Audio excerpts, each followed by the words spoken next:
गुरु प्यारी साध संगत जी, राधा स्वामी जी। प्यारी साध संगत जी, आज मैं आपसे एक ऐसी बात शेयर करने वाली हूँ जो बाबा जी ने गद्दी छोड़ने से पहले कही थी।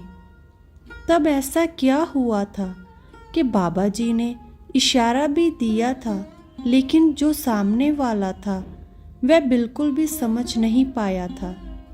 सबसे पहले आप जी से ये विनती है कि हमारे चैनल को सब्सक्राइब जरूर कर लीजिए।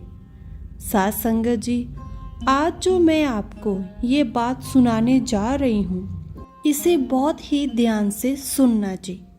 साथ संगत जी, संत महात्मा जब इशारा देते हैं तो हम जैसे आम इंसान कभी भी समझ नहीं पाते।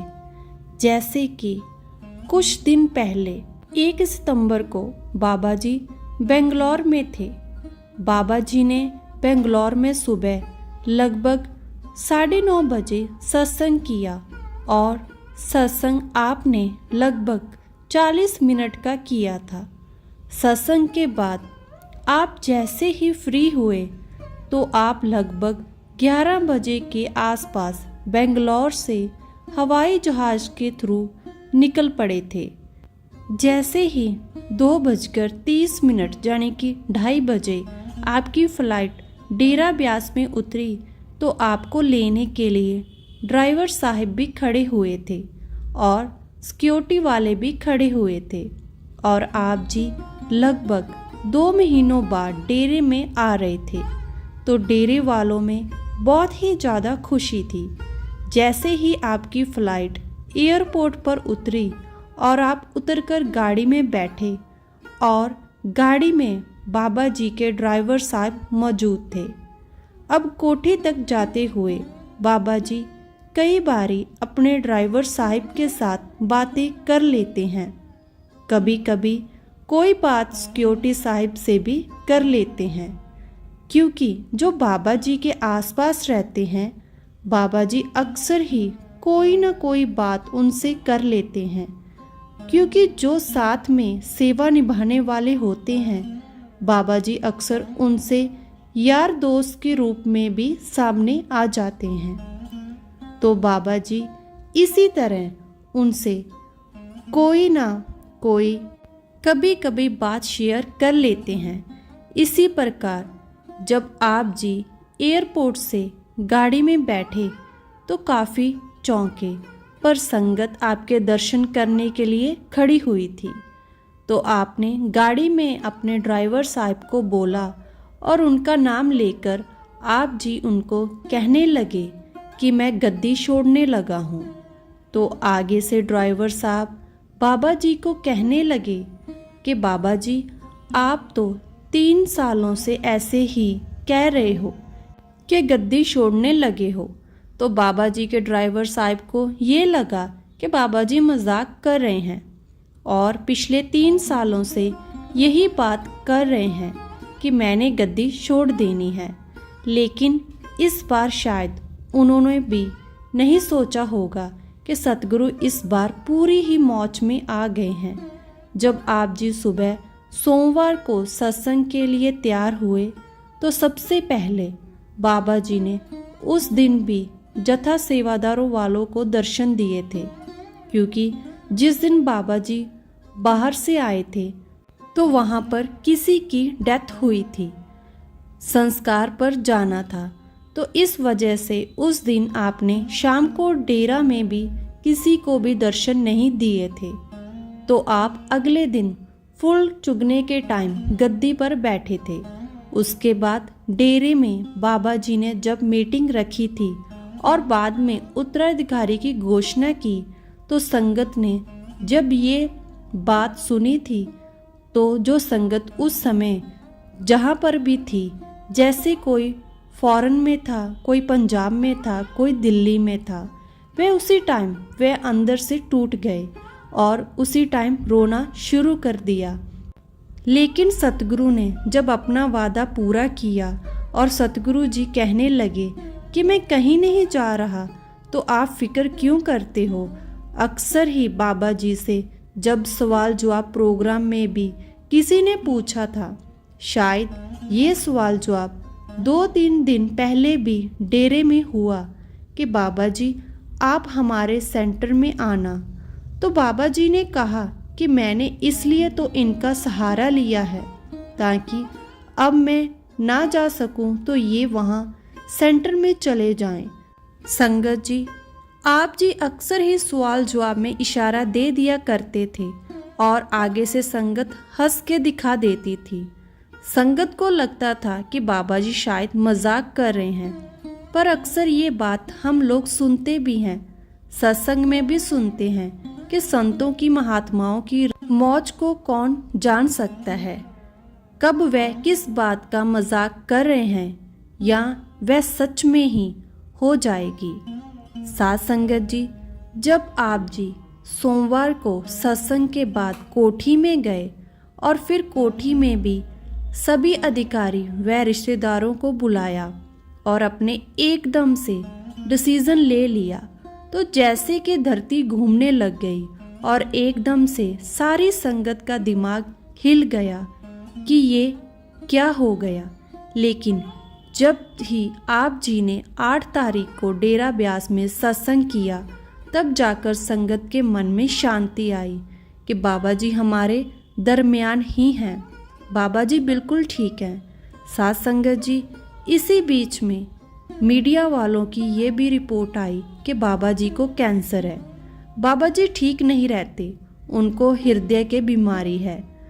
बहुत सी अफवाहें शुरू हुई तो सच्चे पातशाह ने इसी बात को लेकर उसी दिन शाम को मीटिंग भी बुला ली। दोबारा आपने मीटिंग में बोला कोई भी दस्तारबंदी का प्रोग्राम नहीं होगा और कोई भी ऐसी बात नहीं होगी जिससे कि संगत को डेरा ब्यास में आना पड़े। सारा कुछ हमेशा की तरह ही चलेगा। साथ संगत जी, फिर शुक्रवार को सुबह सुबह एक फ़ोटो वायरल हुई जिसमें बाबा जी और हजूर की फ़ोटो थी। तो सारे एकदम से हैरान हो गए कि किसी ने पंडाल में से फ़ोटो खींच के बाहर कैसे भेज दी है। वह फ़ोटो का सच ऐसे था कि जब बाबा जी और हजूर जब गद्दी पर बैठे हुए थे तो उनके लिए एक कैमरा ही ठीक रहेगा कि 2-2 अलग अलग कैमरे चाहिए। लेकिन एक कैमरा जब आपकी तरफ लगाया गया तो आप दोनों की अच्छे से स्क्रीन पर फ़ोटो नहीं आ रही थी और वह फ़ोटो खींच के दिखाने के लिए बाबा जी ने कहा था, तो इसलिए फ़ोटो खींची गई थी। लेकिन उनमें से कोई ऐसा था जिसने सारी जगह में फ़ोटो वायरल कर दी और इस तरह फ़ोटो वायरल हो गई। और उसके बाद ये डिसीज़न लिया गया, क्योंकि ऐसा डिसीज़न खुद बाबा जी ही लेते हैं, कोई दूसरा नहीं ले सकता, क्योंकि बड़े बड़े डिसीज़न खुद बाबा जी ही लेते हैं। उसके बाद ये डिसीज़न लिया गया उसी टाइम कि अलग अलग कैमरे लगा दिए जाएंगे। जो संगत 2-3 दिन दर्शन करके आई, उन्होंने ये देखा भी था कि शुक्रवार से लेकर रविवार तक बाबा जी और हजूर जी के लिए अलग अलग कैमरे लगाए हुए थे। स्क्रीन तो एक ही थी, लेकिन एक ही स्क्रीन में दोनों का अलग अलग कैमरों से स्वरूप दिखाया जाता था और यही प्रोसेस अब ऐसे ही चलेगा। बाकी कुछ नया करना होता तो बाबा जी ही डिसीज़न लेते हैं। इसलिए संत महात्मा हमेशा पहले जताने की कोशिश करते हैं कि मैं क्या करने वाला हूँ या क्या होने वाला है। इसी के ऊपर एक मैं आपको बाबा जैमल सिंह महाराज जी की साखी सुनाऊंगी, जो इस प्रकार है। जब बाबा जैमल सिंह जी महाराज जी ने गद्दी छोड़ने से कुछ समय पहले किया था कि सारी संगत को इशारा दिया। एक एतवार के दिन बाबा जी महाराज ने हुक्म दिया कि सब सत्संगी जाकर सत्संग घर में भजन में बैठें, लेकिन आप खुद नहीं गए। बीबी रुको तथा एक और सत्संगी भी नहीं गए। बाबा जी महाराज ने हुक्म दिया कि बीबी आप दोनों भी सत्संग घर में जाकर भजन में बैठो। बीबी रुक्को ने कहा कि अगर आप आएंगे तो ही हम आएंगे, आप चलकर सत्संग करो। तब बाबा जी बोले, तू जा तो सही, सत्संग करने वाला वहाँ बैठा है। इस प्रकार बाबा जी के हुक्म देने पर बीबी रुक्को उस सत्संगी के साथ गई, लेकिन सत्संगी तो बाहर खड़ा रहा और बीबी रुक्को सत्संग घर में गई। लेकिन जब सत्संग घर के अंदर पैर रखा तो फिर बोल उठी, ये क्या मौज, बदल गई, और वहीं से वापस लौट आई और बाबा जी के पास आकर बोली, ना चाचा के दर्शन हुए ना आपके दर्शन हुए। वहाँ तो बाबू सावन सिंह जी आसन पर बैठे हुए हैं। जब बीबी ने इस प्रकार कहा तो इस पर बाबा जी महाराज ने फरमाया, और बाबा जी ने बड़े ही खुल के ये बात बोली कि हुक्म मानो।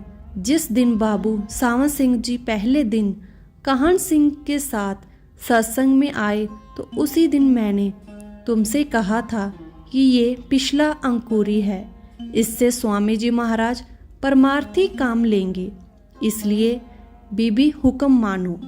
अब हमारे से भी बहुत से ऐसे हैं, जैसे कभी कोई दिल में सोच रहा है कि हमें हजूर को रिस्पेक्ट नहीं है, तो साथ संगत जी मैं आपके लिए बहुत ही साफ साफ लफ्ज़ों में बात कह देती हूँ कि बाबा जी और हजूर में अब कोई भी फ़र्क नहीं है। बाबा जी जब आप हजूर को याद करके भी रो लो तो भी बात एक ही है, दो नहीं है, क्योंकि अब दो नहीं रह गए, अब एक हो गए हैं। इसलिए दोनों का हमने उतना ही सत्कार करना है, उतना ही प्यार देना है जितना कि हम बाबा जी से करते हैं। इसी के साथ मैं आपसे विदा लेती हूँ। मिलते हैं अगली एक और नई साखी में। राधा स्वामी जी।